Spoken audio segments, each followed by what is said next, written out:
Earlier it became known that in Ukraine Erdogan will promote the idea of a diplomatic solution to the war.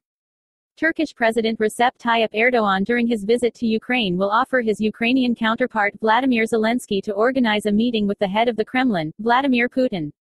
It is expected that Erdogan will offer Zelensky to organize his meeting with Putin, the correspondent of the TV channel from Lvov said, citing sources in diplomatic circles. Another Turkish news channel, CNN Turk, added that Zelensky and Putin could meet to set a roadmap for the war in Ukraine.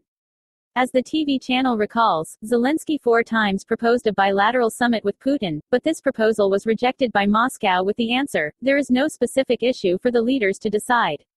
However, today it is observed that Russia has begun to soften its tough position. According to the news we received from Russian sources, Russian President Vladimir Putin hinted at talks with Erdogan on August 5 in Sochi that he could meet with Ukrainian leader Vladimir Zelensky, the Turkish TV channel points out. Now, in order to stop the war, the Russian side has said, first, the leaders can discuss and define a roadmap. Delegations can then begin work to bring this roadmap to life. Recall that trilateral talks between the presidents of Ukraine and Turkey, Volodymyr Zelensky and Recep Tayyip Erdogan, as well as UN Secretary-General Antonio Guterres, will take place in Lviv today. As UNIAN reported earlier, on August 17, military expert Oleg Janov said that Turkish President Recep Tayyip Erdogan and UN Secretary-General Antonio Guterres, at a meeting with Vladimir Zelensky, would promote the end of the war with Russia through diplomacy, but this is the Russian plan to sit down at the negotiating table right now. Slovakia will transfer 30 BMP-1 infantry fighting vehicles to Ukraine, and will receive 15 Leopard 2A4 tanks from Germany.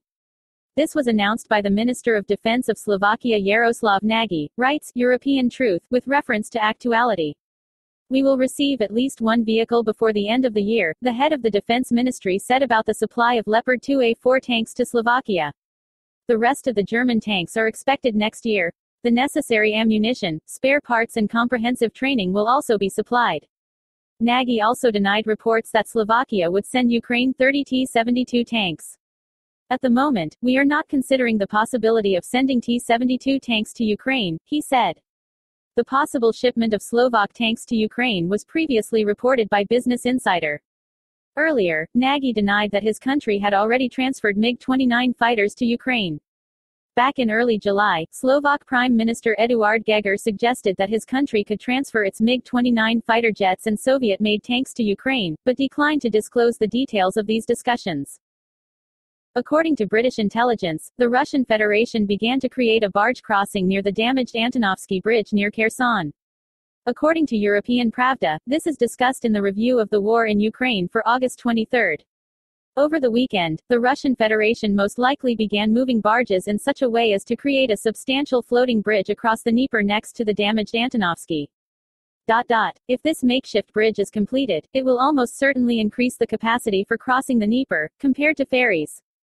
Floating bridge will most likely remain vulnerable to Ukrainian attacks.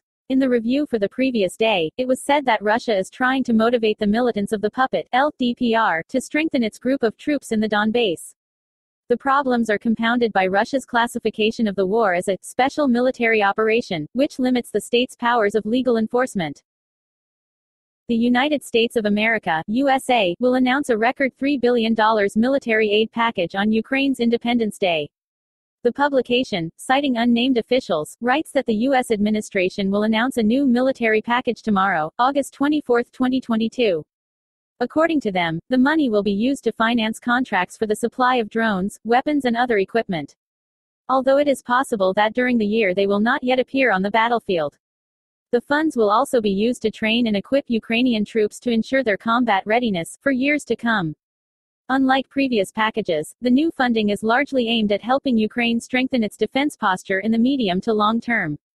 Previous deliveries have focused on Ukraine's more pressing needs for weapons and ammunition. Recall that before that, U.S. President Joe Biden approved military assistance to Ukraine for $775 million, which will include defense items and Pentagon services, as well as military education and training of the Ukrainian military.